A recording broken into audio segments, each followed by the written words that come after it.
Hello and welcome, sports fans, to the Rocky Sports Talk Sheet.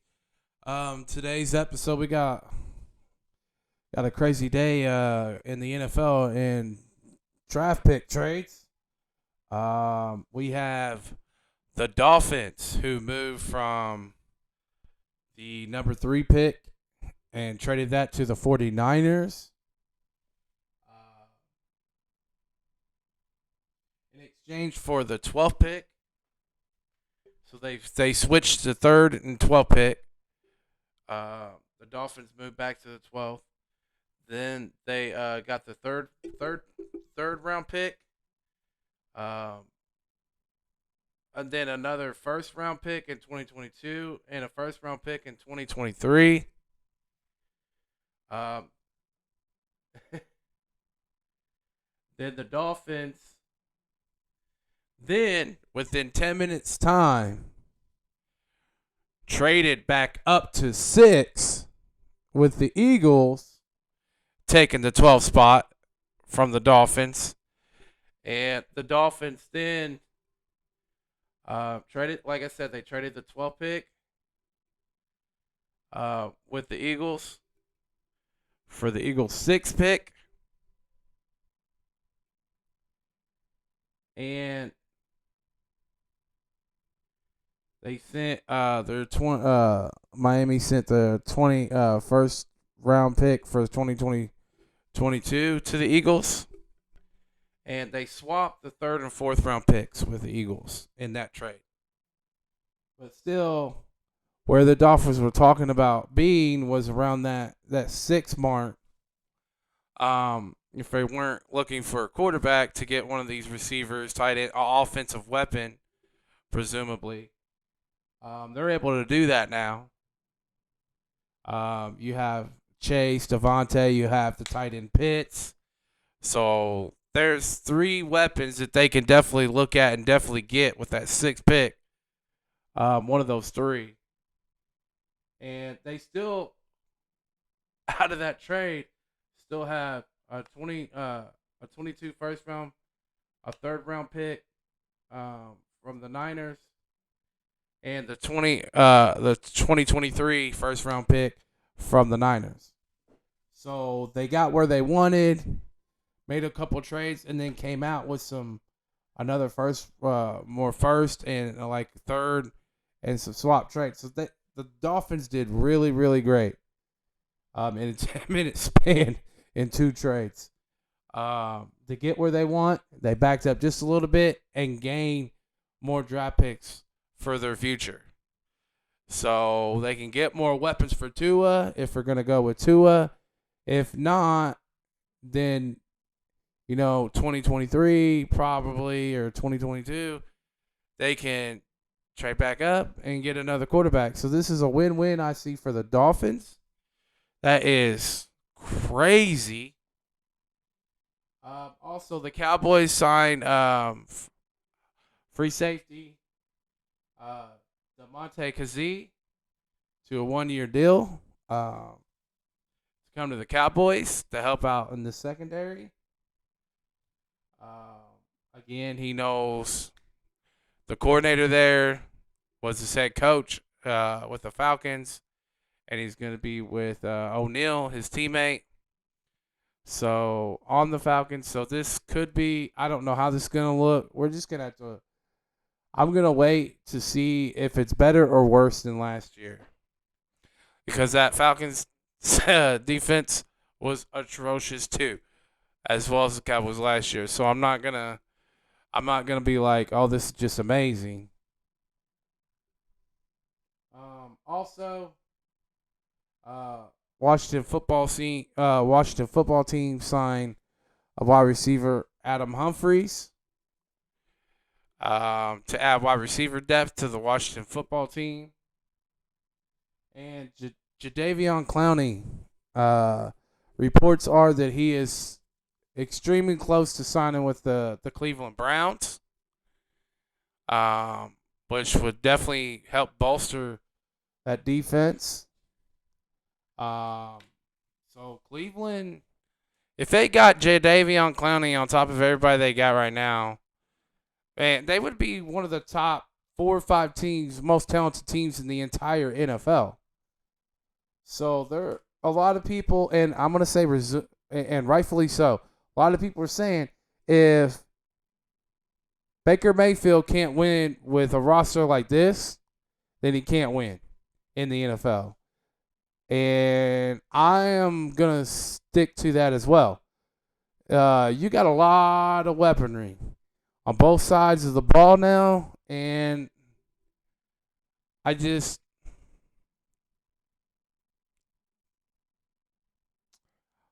think with wide receivers and a lot of offensive weapons not going to Baltimore and the Browns, how they ended last year, they could really sneak up to win that division if Baker plays right and within the system right and they're coached right. But they better not finish worse than second. They better still finish ahead of Pittsburgh and definitely the Bengals. But I'm telling you what, this Cleveland, you better be able to repeat last year's magic and then some. This roster, and also depend on how you do in the draft, could be really, really dangerous. And could be AFC Championship or, divisional round worthy. I think it's AFC Championship or bust. I'm not saying win the Super Bowl, but AFC Championship or bust. You keep adding all these star players and do nothing with it, there's a problem. Also, trade deadline, NBA trade deadline. We have a handful of trades here. The Bulls got center Nikola Vucevic from the Magic. I actually see that as a very good trade. Not necessarily for this year, but for next year and going forward. They can build around them. Him and Zach LaVine. And maybe get some other pieces in there. But they could be a potential good team here in a couple seasons. So watch out for the Bulls probably either next year or the year after that. Victor Oladipo traded to the Heat. Biggest news, everybody's watching for guard Kyle Lowry of the Toronto Raptors. He is staying put. He is not leaving Toronto. They did not make a trade. The Heat were making a big push or whatever, but it just didn't pan out.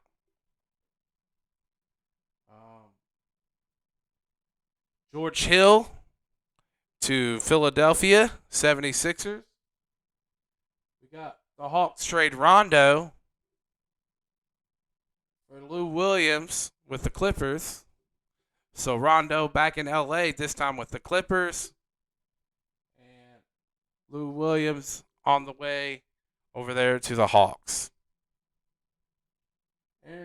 Aaron Gordon and Javel Mcgee get traded to the Denver Nuggets, which truly I think that is one of the best trades in this. Denver Nuggets add depth, and I think that would really help out their roster with the players that they have. Denver could be a dark horse coming out of the Western Conference. Hopefully they get enough time with their new team and teammates and learn how they play. But we'll have to see. But that could end up being really, really beneficial come tournament time.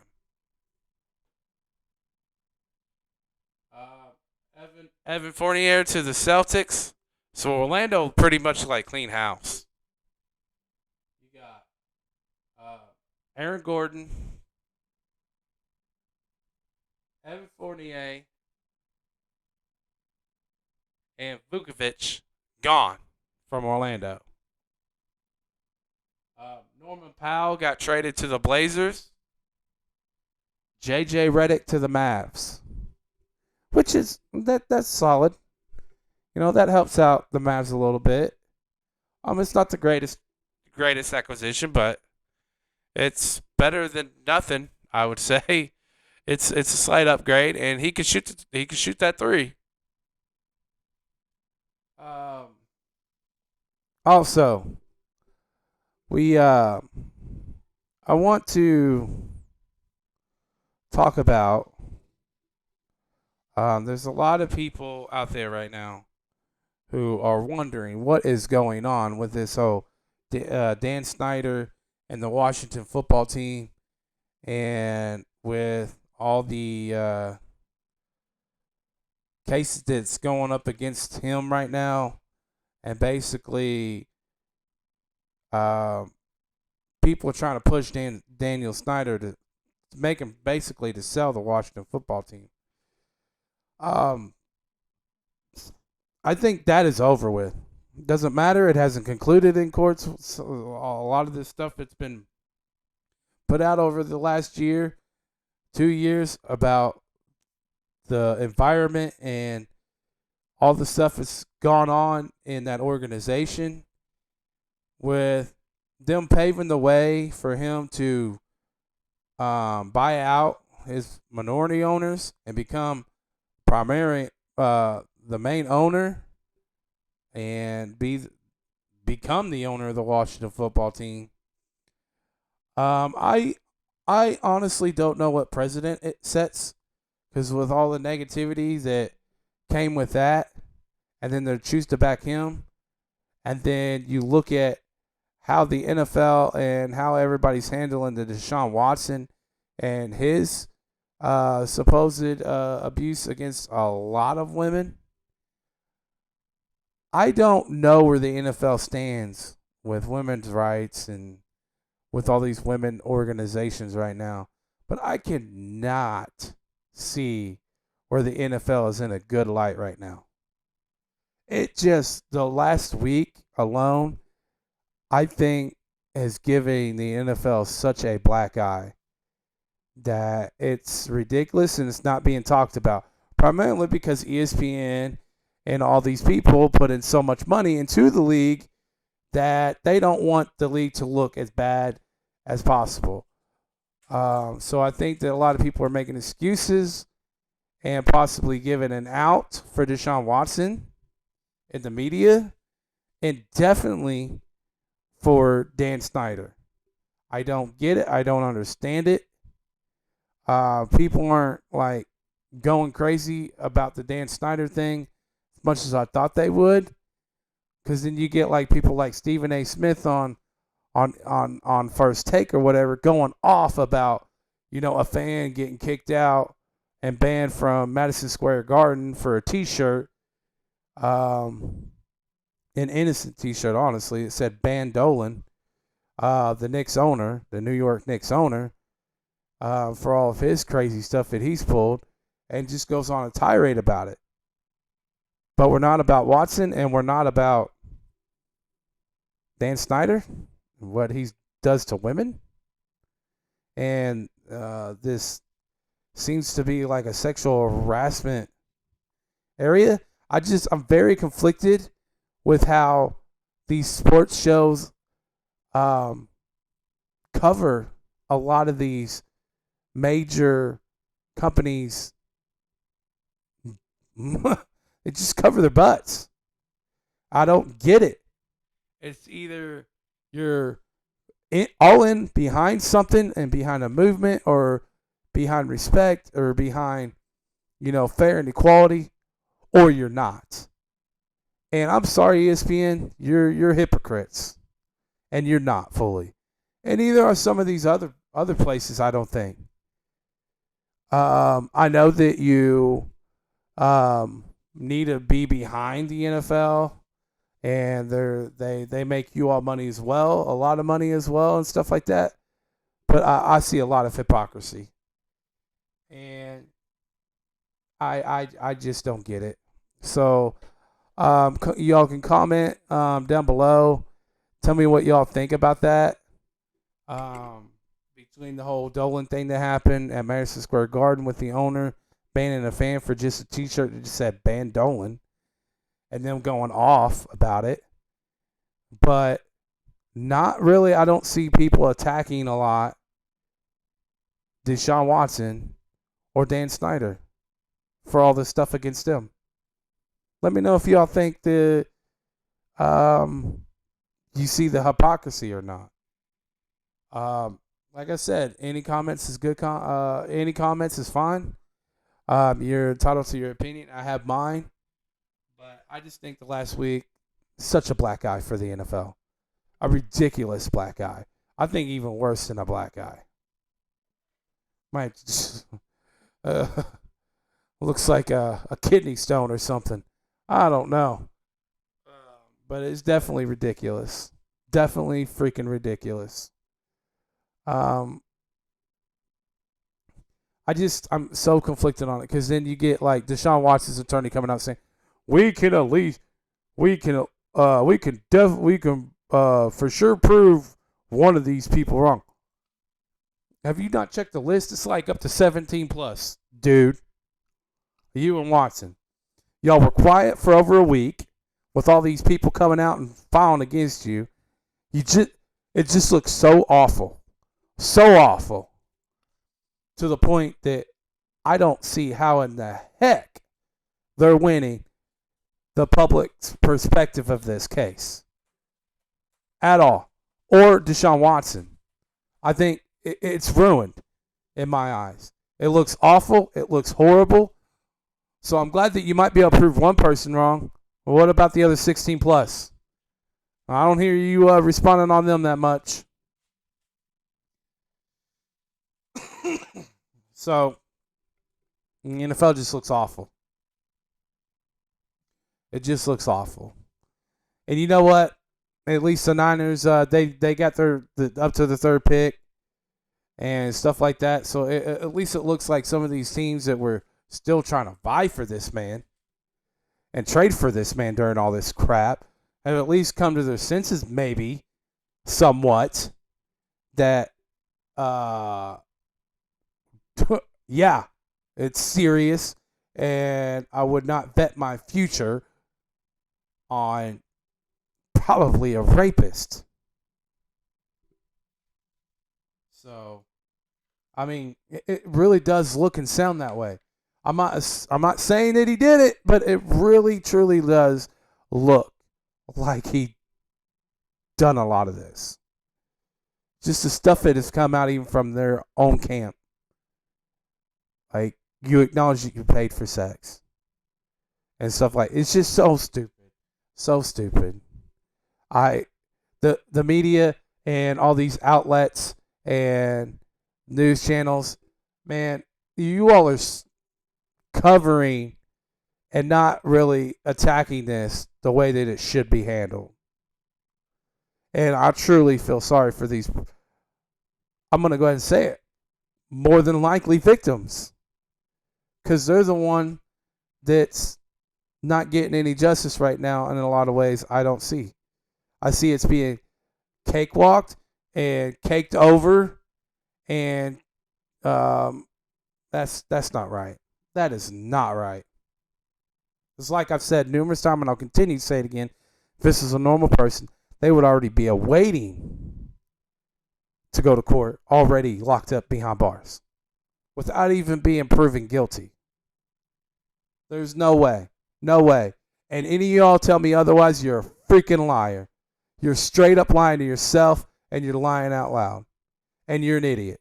Flat out. Straight up an idiot.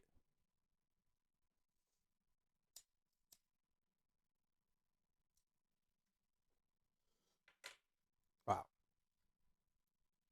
I don't know. Last time I even paid for sex, last time I thought I checked, that's prostitution.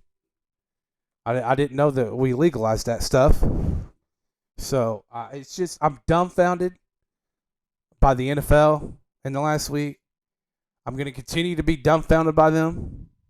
Because I would already, even after that, with his attorney saying that, I probably would already be at this point of suspending them indefinitely. Now, indefinitely means it can change at any time. But as of right now, you are suspended. I don't know when that's coming, but I see it has to be coming. There is just way too much that proves otherwise right now.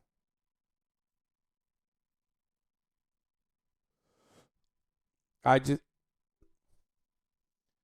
I don't know, but I think that, man, ESPN, Fox Sports, all you outlets out there, sports outlets, sports media, get your heads out of your butt and truly talk about it the way it should be, because you all are baby stepping the crap out of this. Full on baby step. Money isn't everything. How about fairness and what's right? Do what's right and truly, truly report this crap the way it's supposed to be reported. Signing off, guys. If you could, please like, subscribe to the channel. Like I said, I'm welcome to all comments. Yeah, spread the word. Rocky Sports Sheet signing off till next time, you guys. Peace out, guys.